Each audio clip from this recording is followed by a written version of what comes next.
बिस्मिल्लाहिर्रहमानिर्रहीम। मोहतरम नाज़रीन, अस्सलामु अलैकुम वरहमतुल्लाहि वबरकातुहू।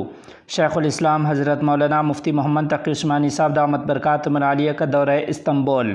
तफ़सीलात के मुताबिक सदर वफ़ाक़ुल मदारिस अल अरबिया पाकिस्तान शेखुल इस्लाम हज़रत मुफ्ती मोहम्मद तक़ी उस्मानी साहब दामत बरकातुहुम आलिया आज इस्तांबुल में सही इमाम मुस्लिम रीडिंग कौंसल शेख हसन आफंदी रहमहुल्लाह के इजलास के अख्तिताम पर शिरकत के लिए इस्तांबुल में पहुँचे हैं। याद रहे कि आप दामत बरकातुहुम आलिया इस्तांबुल में तुर्की के दीनी मदारिस और तलबा को इजाज़त हदीस देंगे।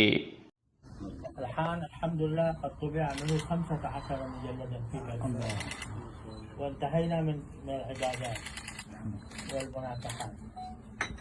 الآن نحن في البيوع والمعاملات. نسأل الله يعني ستصدر إن شاء الله 20 مجلدا تكتمل فيها المعاملات، البيع والشراء والكفالة والرهن وما إلى ذلك. أظن 60 مجلدا سيكون يعني فيما أقدر لا يكون أقل من 40.